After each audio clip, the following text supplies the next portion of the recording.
There we go. I'd like to say a hearty welcome to our guest speaker tonight, Brad Lantz, who's going to cover some interesting topics, particularly around storms and calming dogs. No. Brad, do you want to introduce your topic and introduce yourself? Yes, I'm Brad Lantz, and I'm a mind health coach. I help people with stress. I help people basically with the 5.5 inches between their ears so they can run better, faster, and more calm. And it's something that if anybody wants to chat about that, or if I can help you in any way, let me know. Give me a call. My information will be in the chat, and if I can help, I do it for clients, but I think that I would love to help veterans. So I'm going to share my screen, and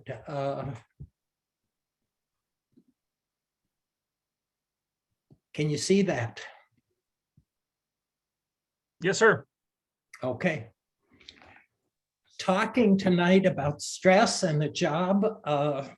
It's interesting because out of the top 6 stressors, retiring from a job and looking for a job are among the top 6. So when you retire from the service and are looking for a civilian job and everything else, you are experiencing stress, even if you don't feel it. And a lot of us might not feel stress, but stress is there basically to your guard duty, amygdala, is basically on the job all the time. Mayo Clinic has indicated that the 9 out of 10 doctor's visits are because of stress, or stress related at least. So it can cause a number of different health issues. We'll discuss some of those tonight and everything, but it is a mind-body thing, that your mind or your body could start the stress response. And so when you're in it, think of where it is in your body, and actually that in itself will slow it down a little bit.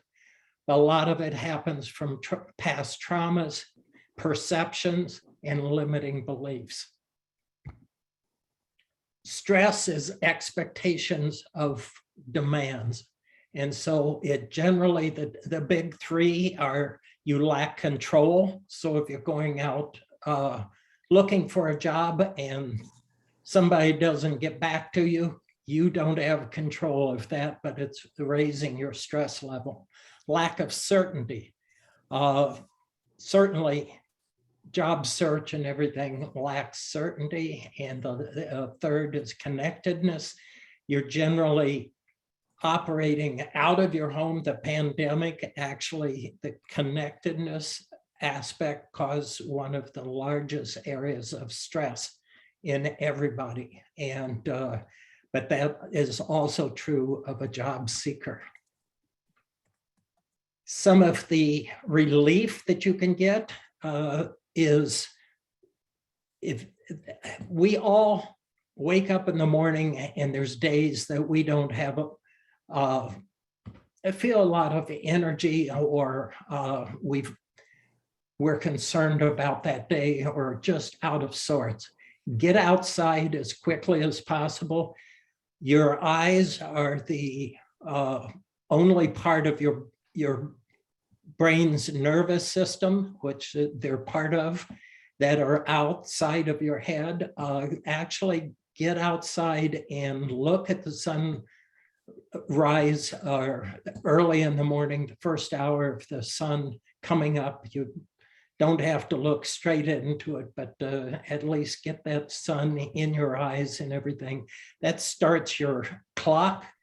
And then if you can do it at sunset again, that resets your clock, and you'll sleep better with it. One of the fastest ways, if you can go in the bathroom before you have an interview, if it's an in-person interview, or if it's at home, you can do this. Do a Superman pose where you're basically stretching up and flying, or a Wonder Woman or Superwoman, whichever you want. How many here believe that they know how to breathe? Research would indicate that there's basically 90% of the people use about 10% of their lung capacity. So I want each of you, I'm going to teach you how to breathe now. If you're a singer, you already know how to breathe because you're able to use your diaphragm to breathe.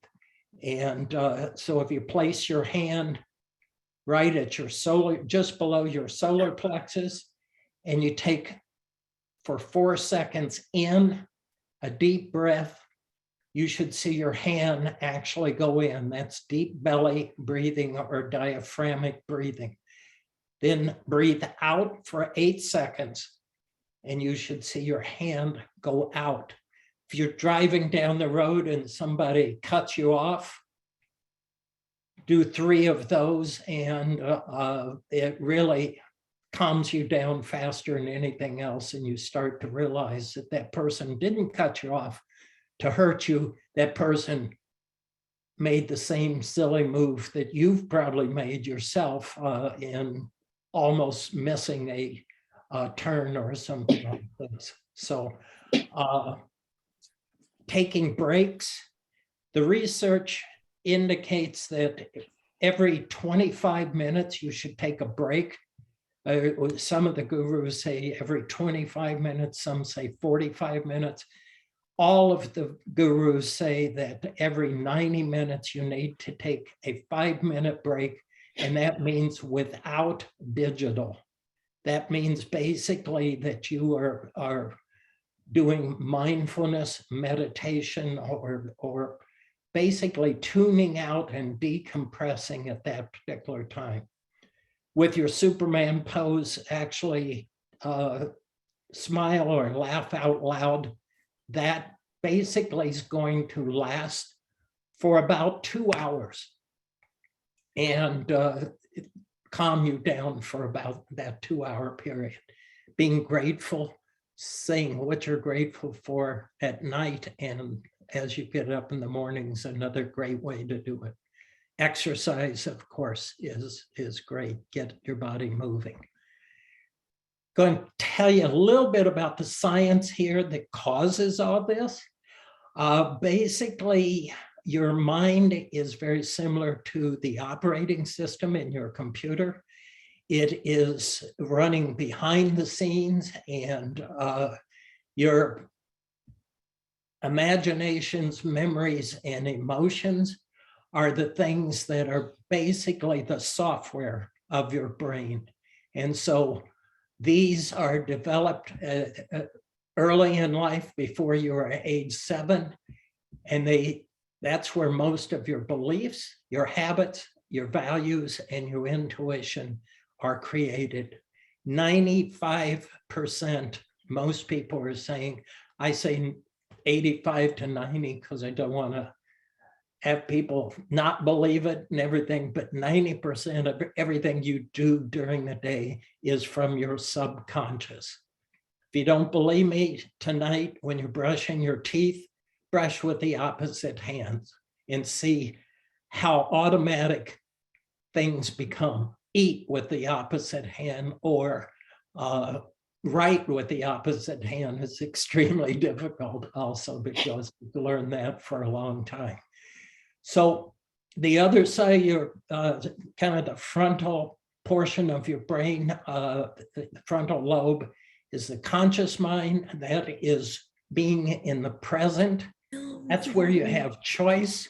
You're able to analyze and be logical about your decisions and take responsibility and accountability. And tonight, Alan was wearing blue, seemed like a blue theme going on and everything. But if I would have said, Alan, I love your pink shirt, Alan would have bounced that off and thought I was either colorblind or bad connection with Zoom, or was teasing, or maybe stupid. At around age 7, you actually developed a critical factor barrier, which starts bouncing what's already in your subconscious, your beliefs and habits out.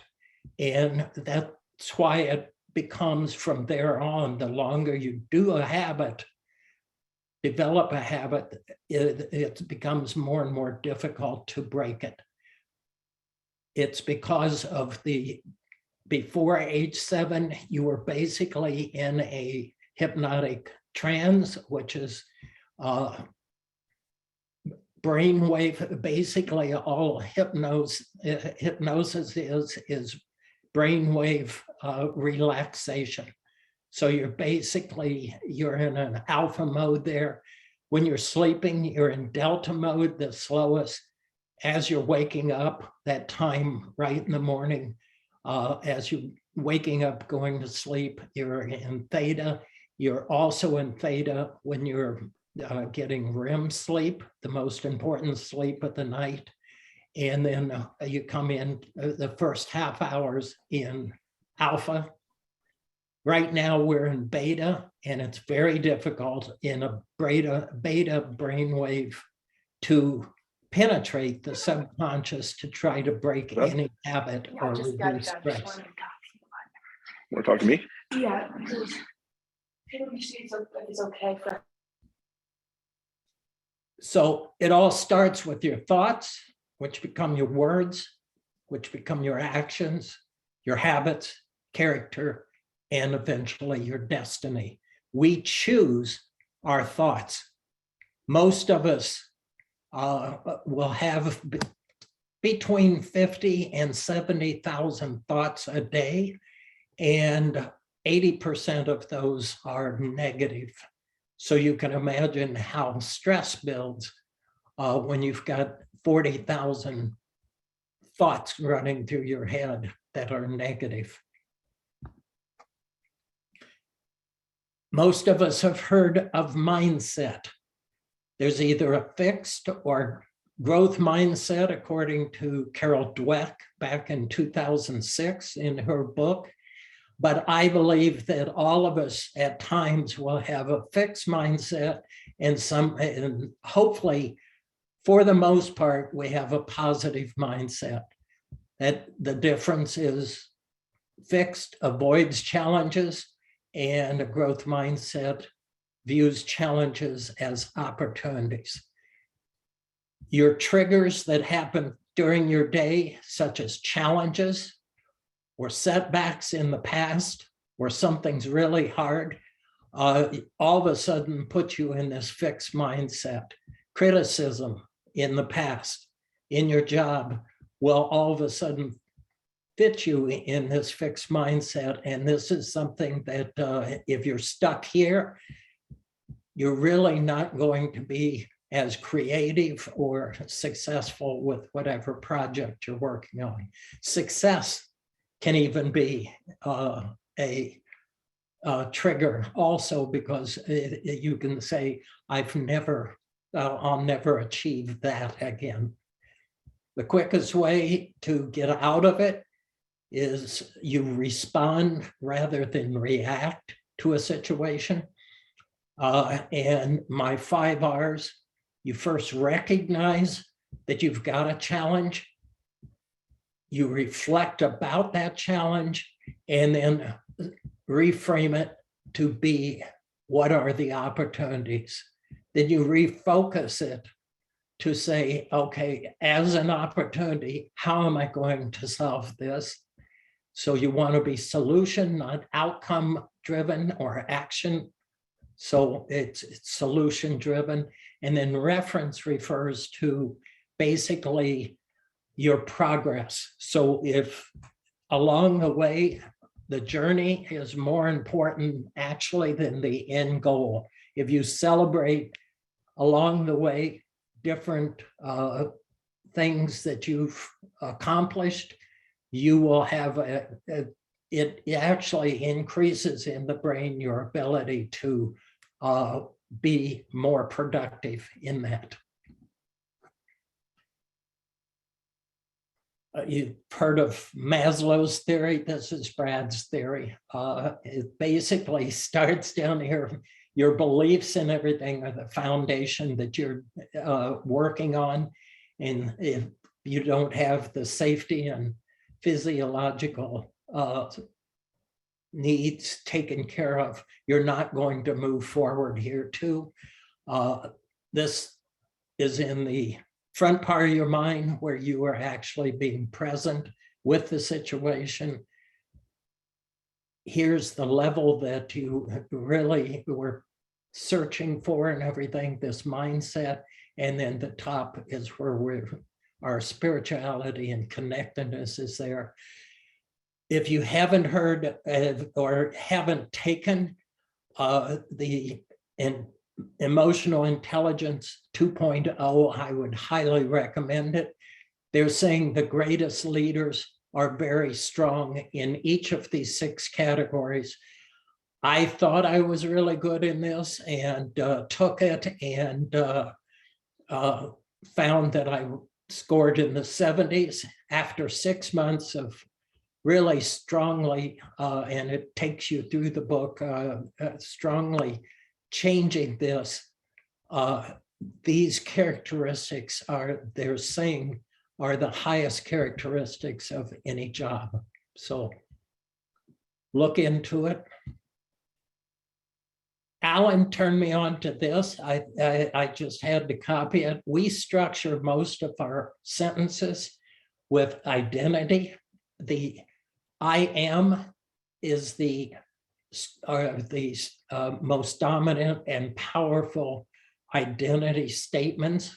Anything that follows that comes from your beliefs or values, and then what you say about it reflects your capability or what you think your capability is, and then your behavior comes from that and your environment.